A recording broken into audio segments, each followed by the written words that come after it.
orçamento é um documento onde se prevêem simplesmente o conjunto de receitas e o conjunto de despesas que um determinado organismo, ou o Estado, prevê cobrar e despender ou gastar num determinado ano económico. Isto é a noção geral do orçamento. O orçamento de programa é aquele orçamento onde nós temos um documento onde tem as receitas e as despesas previstas para um determinado ano, mas elas estão organizadas em razão de objetivos políticos escritos e previamente assumidos, e onde para isso se definem objetivos e se mensuram resultados. E, portanto, organiza-se o orçamento por programa. Quer dizer que eu, por exemplo, na área do Ministério da Saúde, posso fazer um orçamento pondo lá receitas e despesas, mas sem nenhuma consistência. Posso estar a gastar mais numa determinada região em vacinação e noutra em medicamentos. Mas se eu tiver uma política programática que diga que o meu objetivo é vacinar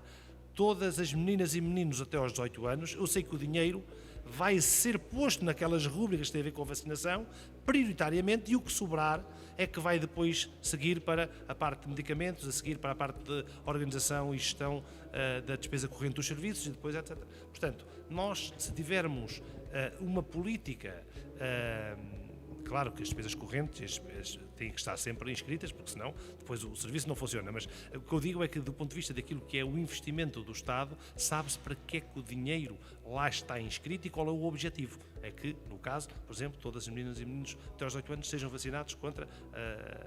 a doença A, B, C, D e E. Pronto. E isso, a ligação com a transparência. Com a transparência, porque o cidadão comum fica a saber qual é o objetivo do Ministério da Saúde este ano. É vacinar todos os meninos. E no fim, no Parlamento, nas televisões, e ele próprio vai poder discutir porque é que o Governo conseguiu ou não conseguiu, ou se conseguiu só em parte porquê, se conseguiu totalmente quais foram os fatores de sucesso, se conseguiu muito pouco,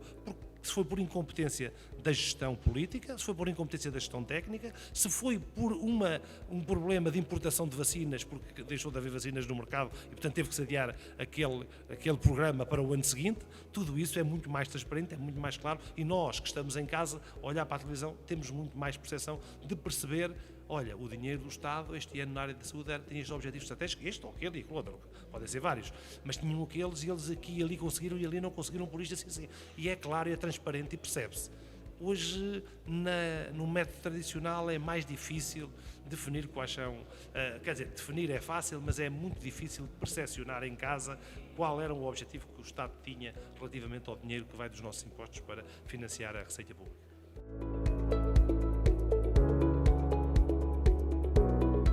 Quando me convidaram para vir falar sobre orçamento de programas e ODS e a Agenda 2063,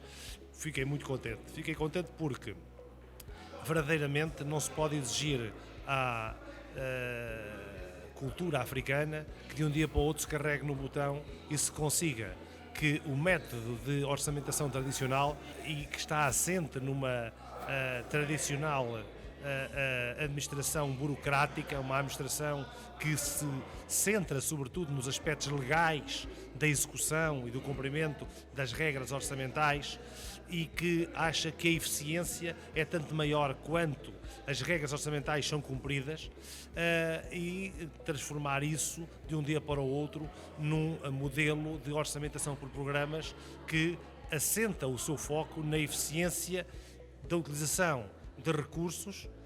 em relação a objetivos que estão previamente definidos, avaliando os seus resultados. É uma cultura completamente diferente, é uma postura completamente diferente, mas isso só se pode fazer após um conjunto de reformas estruturais no país que têm a ver com a forma como o próprio Estado se organiza em termos de cultura orçamental, ou seja, como é que a sua Direção-Geral do Orçamento encara a feitura, a execução e a elaboração da sua Conta Geral do Estado. Por outro lado, como é que as outras organizações paralelas convivem com esta transformação e ela própria, a Direção-Geral do Orçamento, nomeadamente a Direção-Geral do Tesouro ou do Património, o seu Instituto Nacional de Estatística e aqueles que do ponto de vista internacional, convivem com essas regras da contabilidade nacional ou da contabilidade pública, conforme o sistema, ou das duas, como é o caso de Portugal, em que é necessário compatibilizar os dois regimes para que as contas sejam certificadas internacionalmente, de modo a que haja fiabilidade e credibilidade da informação orçamental. Ora, esse é um problema nevrálgico, é mesmo o nó górdio ou a pedra angular da construção de um modelo de transformação de uma administração tradicional para uma administração de um New Public Management ou de uma orçamentação por programas. E vejamos que nós temos, em termos comparados, 2 ou 3 estudos que demonstram que países tão desenvolvidos como a Austrália, como a Suíça, como a Suécia, como a França, como Portugal, demoram mais de entre 10 a 15 anos a fazer essa transformação paulatina.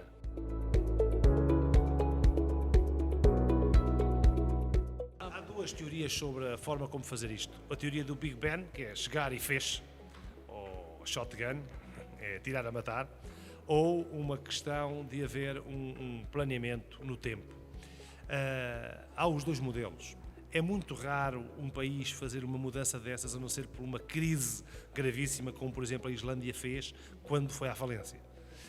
Ou da crise sueca de 2008, que levou a que de 2008 e 2010 se mudasse radicalmente a forma de orçamentar na Suécia. Tirando esses casos radicais, aquilo que acontece é que é preciso uma ponderação de muitas políticas, é uma articulação de muitas políticas públicas e uma mudança legislativa e cultural da organização do próprio sistema financeiro público interno para que isso aconteça. E, portanto, em Portugal, o primeiro orçamento que falava em fazer uma mudança do orçamento por atividades para um orçamento de programas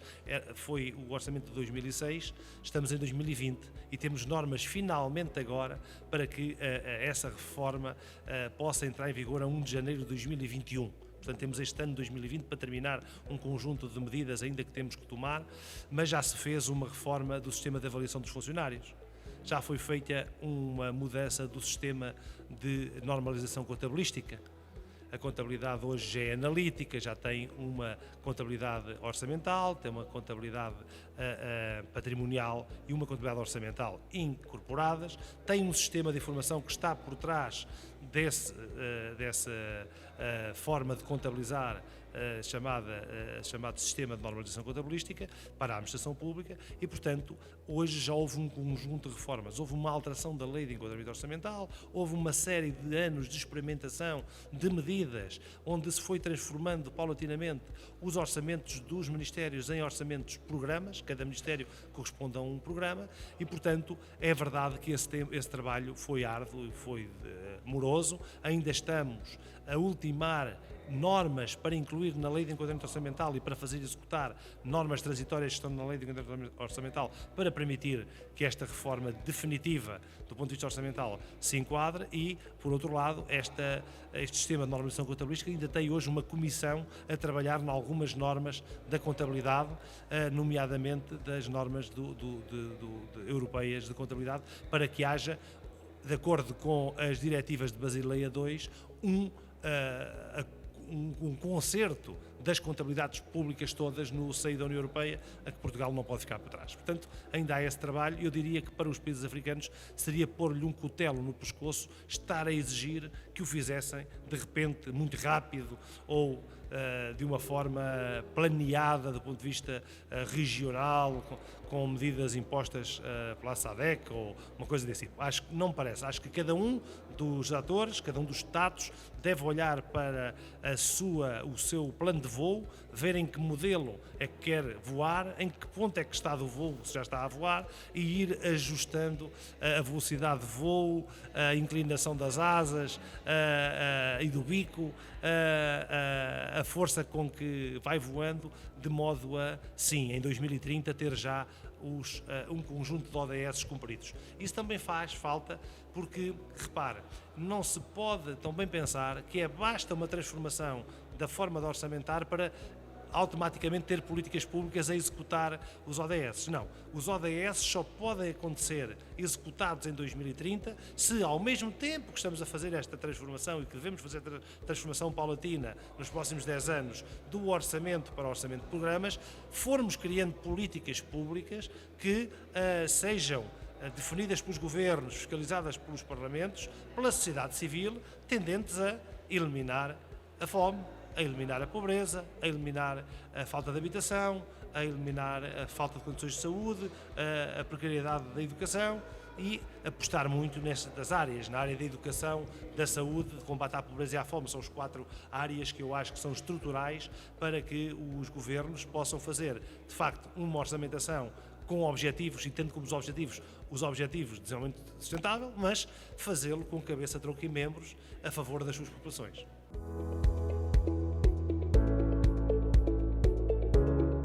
O que eu vejo é que foi muito bem feito, porque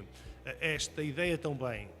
que muita gente tem, sobretudo aqueles que são juristas, que acham que a lei vem sempre primeiro que a realidade, estão enganados. Portanto, a lei é um sistema de normas que o homem cria para si próprio depois de conhecer a realidade. Portanto, tudo o que for informal, tudo o que for projeto piloto para fazer experimentação a favor das populações e depois disso se desenhar uma política pública que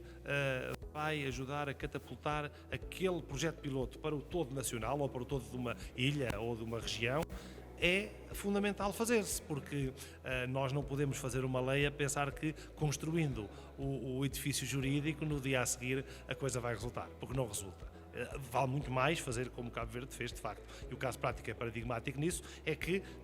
foi experimentar, viu como fazia, como podia melhorar, quais eram os pontos fracos, os pontos fortes, quais eram os pontos de melhoria, de recomendação e como é que poderia resultar melhor. E isso é determinante para depois poder fazer uma boa lei que ajuste já todos esses aspectos e que depois sim possa definitivamente ser aplicado a outras ilhas, no caso de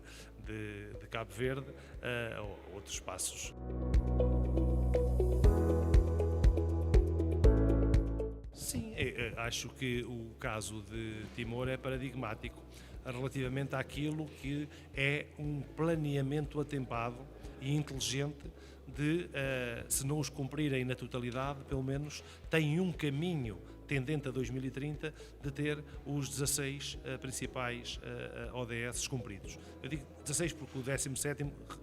representa todos os outros 16 e de facto é uma consequência dos mesmos. Portanto, aliás, causa e consequência dos mesmos, que tem a ver com a organização, com a gestão das próprias políticas públicas. Portanto, eu julgo que o caso de Timor é um caso de sucesso do ponto de vista do planeamento para já, vamos ver depois na execução, porque Timor é um país recente, é um país com poucos recursos,